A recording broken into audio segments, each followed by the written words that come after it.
Mohammad Abu Rasel sir আমাদের মাঝে উপস্থিত হয়েছেন।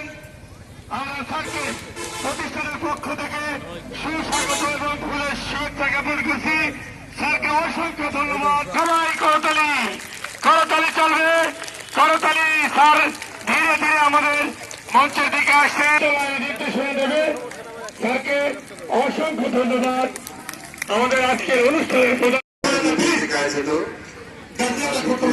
সাংস্কৃতিক প্রতিযোগিতা সম্মানিত প্রধান অতিথি সুযোগ্য উপজেলা নির্বাহী অফিসার এবং একজন শিক্ষাবান্ধব উপজেলা নির্বাহী অফিসার জনাব মোহাম্মদ আবুল হাসান স্যার, বিশেষ অতিথি হিসাবে আমাদের মাঝে উপস্থিত আছেন বাগেরহাট ইউনিয়ন পরিষদের বর্তমান চেয়ারম্যান, সাবেক চেয়ারম্যান, বাগেরহাট ইউনিয়নের বিএনপির নেতৃবৃন্দ, সম্মানিত অভিভাবক মন্ডলী, সুধী মন্ডলী, সাংবাদিক ভাইয়েরা এবং যাদের নিয়ে আজকের এই অনুষ্ঠান, কোমলমতি শিক্ষার্থী ভাই বোনেরা, সবাইকে উপজেলা প্রাথমিক শিক্ষা পরিবারের পক্ষ থেকে সালাম শুভেচ্ছা জানাচ্ছি।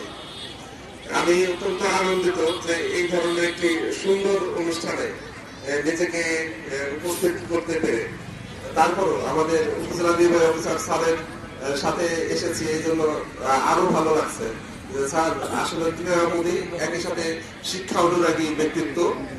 স্যার শিশুদেরকে ভালোবাসেন। আমি ইতিপূর্বে 9টি কেজি স্কুল নিবন্ধন দেওয়ার জন্য আর কি পরিদর্শন করেছি, তার মধ্যে এমএম একাডেমি ছিল।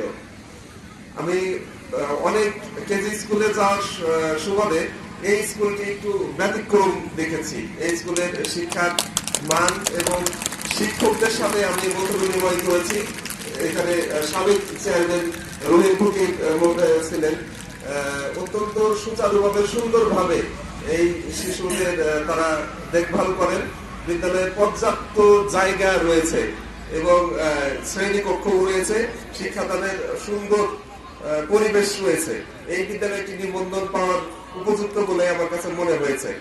আর এই বিদ্যালয়ের যে শিক্ষার্থী, তাদের স্মার্টনেস অত্যন্ত সুন্দর। আমরা শপথ বাক্য পাঠ করা দেখেছি। একই সাথে তারা যে পিটি গুলা করেছে মনোমুগ্ধকর। কেজি, নার্সারি এবং প্লে গ্রুপের অত্যন্ত ছোট ছোট শিশুরা, যাদেরকে প্যান্ট পরিয়ে দিতে হয়, আমাদের 8 জন শিক্ষিকা আমি দেখছি যে তারা বারবার শিশুদের প্যান্ট ঠিক করে দিচ্ছিলেন। যে তারা আসলে এত ছোট বয়সে দেখভাল করা এদের জন্য খুবই কষ্টকর একটি বিষয়। আমাদের মননশীলতা এবং সৃজনশীলতা, এই দুটির জন্য আমাদের সাংস্কৃতিক প্রতিযোগিতা এবং দেহ সুস্থ ও সুন্দর রাখার জন্য ক্রীড়া প্রতিযোগিতার প্রয়োজনীয়তা অনস্বীকার্য।